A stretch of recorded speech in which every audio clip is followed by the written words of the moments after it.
Parlons maintenant de la particularité de PHP. Ce que vous devez savoir, c'est que PHP est un langage, comme vous le savez déjà que PHP est un langage de côté serveur, mais il y en a plein d'autres. Ce que vous devez savoir, qu'il existe plusieurs langages de programmation côté serveur qui sont concurrents de PHP dans le développement des sites web. Et vous dire que PHP est le meilleur, c'est vous mentir.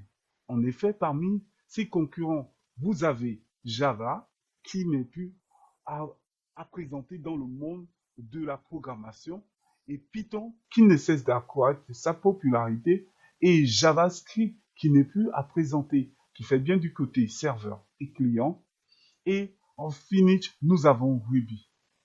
Maintenant, voyons un peu quelques particularités de PHP par rapport à ses concurrents. PHP est premièrement facile à apprendre. Pourquoi nous le disons? C'est que PHP est relativement facile à apprendre et c'est souvent commandé comme langage de départ pour les débutants. Et sa syntaxe est vraiment très facile. Et comme deuxième avantage, c'est que PHP est un langage open source. Donc, qu'il est gratuit à utiliser, ce qui rend largement accessible. Cela permet aux développeurs de développer et de partager des codes, ce qui aide à réduire le temps et les efforts de développement. Comme troisième, c'est qu'il est multi-plateforme. C'est que PHP peut être utilisé sur plusieurs plateformes, notamment Linux, Unix, macOS et Windows, et cela en fait une option polyvalente pour le développeur qui doivent travailler. Donc, que vous soyez sur Windows, Linux, Macintosh, PHP s'adapte. Donc, voilà un peu. Et comme quatrième particularité, c'est que est bien adapté au développement web dynamique. Donc, comme on pouvait le voir déjà, c'est que les sites web dynamiques, PHP vont vous aider à créer vos sites web dynamiques, c'est-à-dire qui interagissent avec des bases de données. Et aussi, c'est que PHP a une grande communauté et c'est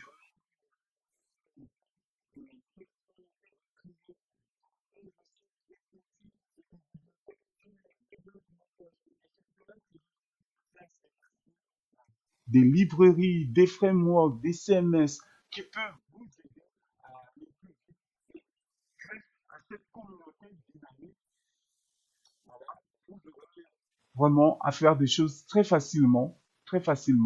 Et on verra ça plus tard, certaines librairies. Un autre point, c'est qu'en PHP, vous avez des frameworks. Et ces frameworks sont des outils. C'est comme des outils qu'on rassemble pour vous aider à aller plus vite. Et parmi ces frameworks, vous avez Laravel, Symfony, Codinit et plein d'autres, Kate PHP, etc., etc.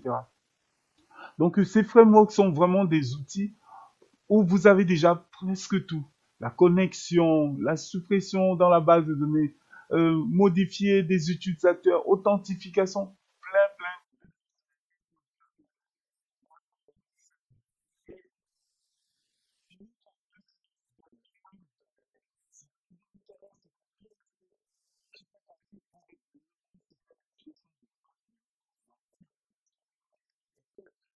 SQL, Postgres, SQL, Oracle, Microsoft SQL Server et plein d'autres. Donc, en PHP, vous pouvez utiliser comme vous voulez n'importe quelle base de données. Donc, ne vous inquiétez pas si vous avez des bases de données à gérer. Et comme dernier point, la scalabilité de PHP. C'est que PHP est hautement scalable et peut gérer des grands volumes de trafic sans ralentir. Il peut être utilisé pour construire des applications web complexes qui peuvent gérer un grand volume d'utilisateurs et de transactions. Donc, j'espère que cela est clair pour vous.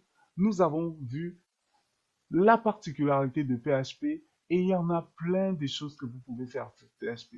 On se retrouve tout à l'heure pour la suite de notre cours.